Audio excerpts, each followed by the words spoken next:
ಅವಳು ಜಯದೇವ್ ಅವ್ರನ್ನ ನೋಡಬೇಕಾಗತ್ತೆ. ಇಬ್ಬರ ಮನಸ್ಸಲ್ಲೂ ಹಿಂದಿನ ಕಹಿ ಹಾಗೇ ಇರುತ್ತೆ. ನೀವು ಎಷ್ಟೇ ಹೇಳಿದ್ರೂ ಮನಸ್ಸಿನ ಮೂಲೆಯಲ್ಲಿ ಅದಿದ್ದೇ ಇರುತ್ತೆ. ಅದು ಅಷ್ಟು ಸುಲಭ ಮರೆಯೋಕ್ಕಾಗೋದಿಲ್ಲ. ನಾವು ಅಂದ್ಕೊಂಡಷ್ಟು ಚಿಕ್ಕದಲ್ಲ ಅದು. ನೋಡಿ, ನಿಮ್ಗೆ ಯಾರಿಗೂ ಅದರ ಅರಿವು ಇಲ್ಲದೆ ಇರ್ಬೋದು, ಆದರೆ ನನಗಿದೆ. ಒಂದೇ ಒಂದಿನ ಎಲ್ರಿಗೂ ಉಸಿರು ಕಟ್ಟೋ ಥರ ಆಗ್ಬಿಡುತ್ತೆ. ಯಾರಿಗೂ ನಾರ್ಮಲ್ ಆಗಿರೋಕ್ಕಾಗೋದಿಲ್ಲ. ಮನೆ ವಾತಾವರಣ ಹಾಳಾಗೋಗುತ್ತೆ. ನೀವು ಹೇಳೋದು ಸರಿ ಇದೆ ಮಾವ. ಅಪೇಕ್ಷಾಗೆ ನಮ್ಮ ಮನೆ ಕಡೆಯಿಂದ ಅನ್ಯಾಯ ಆಗಿತ್ತು. ಬಟ್ ಅದನ್ನು ಸರಿಪಡಿಸ್ಕೊಳ್ಳೋದಕ್ಕೆ ಈಗ ಒಂದು ಅವಕಾಶ ಸಿಕ್ಕಿದೆ. ದಯವಿಟ್ಟು ಇಲ್ಲ ಅನ್ಬೇಡಿ ಪ್ಲೀಸ್. ಇಲ್ಲ ಹೇಳಿ ಅಂದರೆ ಬಹುಶಃ ನಿಮಗೆ ವಿಷಯ ಗೊತ್ತಿಲ್ಲ ಅನ್ಸುತ್ತೆ. ನಾನು ಹೇಳ್ತೀನಿ.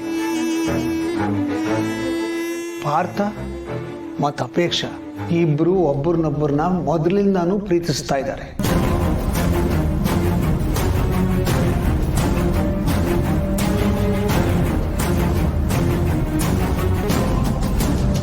ನಾನು ಅವನಿಗೆ ಹೇಳಿದ್ದೆ ಈ ವಿಷಯನ ಮನೆಯಲ್ಲಿ ಯಾರಿಗೂ ಹೇಳಬಾರ್ದು ಅಂತ. ಆದರೆ ಅವನು ನನ್ನ ಮಾತನ್ನ ಮೀರಿ ನಿಮ್ಮ ಹತ್ರ ಹೇಳಿದ್ದಾನೆ. ನೀವೆಲ್ಲರೂ ಸಂಬಂಧ ಕೇಳಿಕೊಂಡು ಇಲ್ಲಿವರೆಗೂ ಬರೋ ಹಾಗೆ ಮಾಡಿದ್ದಾನೆ. ನಾನು ಯಾವುದನ್ನ ಆಗಬಾರ್ದು ಅಂತ ಅಂದ್ಕೊಂಡಿದ್ನೋ ಅದೇ ಆಗ್ತಾ ಇದೆ. ಇಬ್ರು ಮುಂಚೆಯಿಂದ ಪ್ರೀತಿ ಮಾಡ್ತಿದ್ರ? ನಿಮ್ಮ ಮಧ್ಯೆ ಇಷ್ಟೆಲ್ಲ ಆಗಿತ್ತಾ?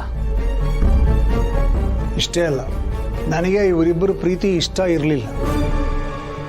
ನಾನು ಅದಕ್ಕೆ ಪಾರ್ಥನ್ಗೆ ಒಂದು ಕೆಲಸ ಕೊಟ್ಟಿದ್ದೆ.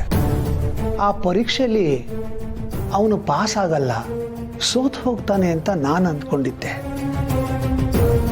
ಅಲ್ಲಿಗೆ ಇದಕ್ಕೆಲ್ಲ ಒಂದು ಅಂತ್ಯ ಹಾಡ್ಬೋದು, ಒಂದು ಫುಲ್ ಸ್ಟಾಪ್ ಹಾಕ್ಬೋದು ಅಂತ ಅಂದ್ಕೊಂಡಿದ್ದೆ.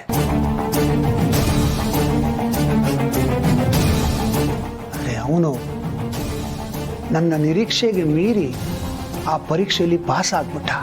ನಾನು ಮತ್ತೆ ಇಕ್ಕಟ್ಟಿಗೆ ಸಿಕ್ಕಾಕೊಳ್ಳೋಗಾಯ್ತು.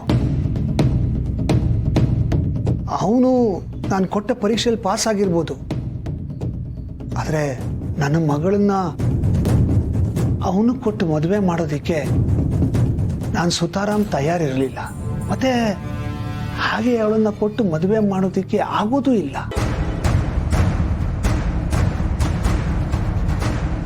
ಯಾಕೆಂದ್ರೆ ಅವನು ನಾನು ಕೊಟ್ಟಿರೋ ಪರೀಕ್ಷೆಯಲ್ಲಿ ಪಾಸ್ ಆಗ್ಬೋದು, ಆದರೆ ಮುಂದೆ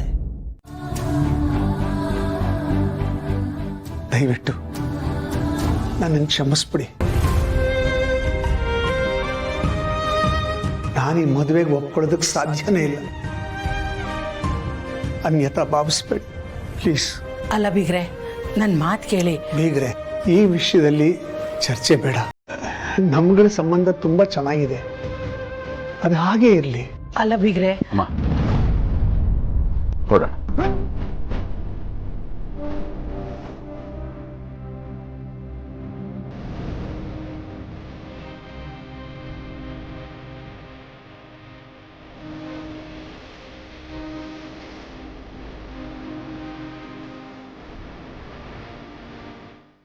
ಭೂಮಿ, ಕಂದ ನೀನಾದ್ರೂ ಅಪ್ಪಂಗೆ ಹೇಳಮ್ಮ, ನಿನ್ ಮಾತು ಕೇಳ್ತಾರೆ. ಹೇಳು ಕಂದ. ಭೂಮಿ,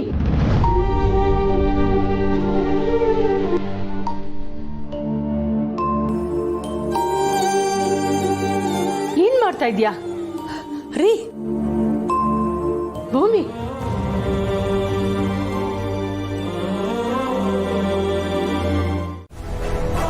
ಅಂಡ್ ಇದಕ್ಕೆ ನಾನು ಒಪ್ಕೋತೀನಿ ಅಂತ ಹೇಗೆ ಅನ್ಕೊಂಡ್ರು?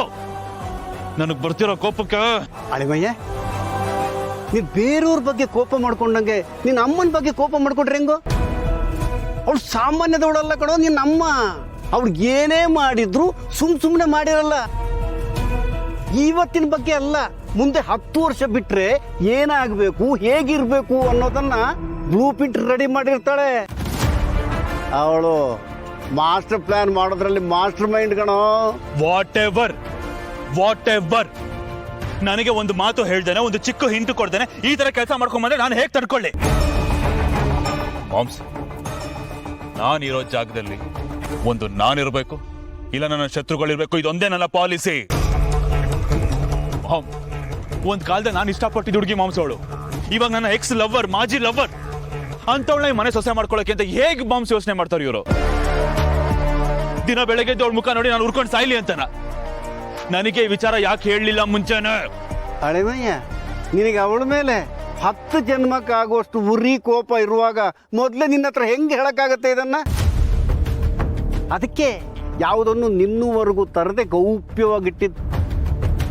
ಏನಾದರೂ ಆದ್ರೆ ಅನ್ನೋ ಟೆನ್ಷನ್ನು, ಏನೂ ಆಗದಿರಲಿ ಅನ್ನೋ ಪ್ರಿಕಾಷನ್ ಅಷ್ಟೇ. ಅಂದ್ರೆ ಈ ವಿಚಾರ ನಿನಗೆ ಮುಂಚೆನೆ ಗೊತ್ತಿತ್ತು ನನ್ನ ಹತ್ರ ಹೇಳಿಲ್ಲಲ್ಲ? ಕೆಲಸ ಮಾಡಿದೆ ಈ ಪಾರ್ಟಿ ಮಾಡೋದಕ್ಕೆ ನಾನ್ ಬೇಕು, ಸಪೋರ್ಟ್ ಮಾಡೋದಕ್ಕೆ ಮಾತ್ರ ಆ ಪಾರ್ಟಿನ. ಕೊನೆಗೂ ನೀನ್ ಡಬಲ್ ಗೇಮ್ ಬುದ್ಧಿ ತೋರಿಸ್ಬಿಟ್ಟಿಯಲ್ಲ. ಅಳಿಮಯ್ಯ ಅದೇನೋ ಹೇಳ್ತಾರಲ್ಲ, ಏನೋ ಮಾಡಕ್ ಹೋಗಿ ಏನೋ ಆಯ್ತು ಅಂತ. ನಾನು ಜಸ್ಟ್ ಕಮೆಂಟ್ರಿ ಕೊಟ್ಟೆ ಕಣ. ಈ ಕಣ್ಣ ಮುಚ್ಚಲೆ ಆಟದಲ್ಲಿ ದೇವ್ರ ರಣೆಗೂ ನಾನಿಲ್ಲ. ನಾನು ನಂಬೇಕು. ನನ್ನನ್ನು ನಂಬ್ತಿ ಇನ್ಯಾರ ನಂಬ್ತೀಯ? ನಾನು ನಿನ್ನ ಪಾರ್ಟಿನೇ ಕಣೋ. ನಿನ್ನ ಜೊತೆಗೆ ಪಾರ್ಟಿ ಮಾಡ್ತೀನಿ, ನಿನ್ನ ಪಾರ್ಟಿಗೆ ಬೆಂಬಲ ಕೊಡ್ತೀನಿ. ಹಿತಶತ್ರುಗಳೇ ತುಂಬಿರೋ ಈ ಪ್ರಪಂಚದಲ್ಲಿ ನಾನು ನಿನ್ನ ಪಾಲಿಗೆ ಪರ್ಮನೆಂಟ್ ಹಿತೈಷಿ ಕಣೋ ಅಳಿಮಯ್ಯ. ಸಾಕು ವಾಟ್ ಎವರ್. ಒಂದು ಖುಷಿ ಏನ್ ಗೊತ್ತಾ? ಯಾರು ನನ್ನ ಜೊತೆಗಿಲ್ದೆ ಹೋದ್ರು ಈ ವಿಚಾರದಲ್ಲಿ ಆ ದೇವ್ರ ನನ್ನ ಜೊತೆಗಿದೆ. ಆ ದೇವ್ರಿಗೂ ಅಪೇಕ್ಷೆ ಈ ಮನೆಗೆ ಸೊಸೆಯಾಗಿ ಬರೋದು ಇಷ್ಟ ಇಲ್ಲ.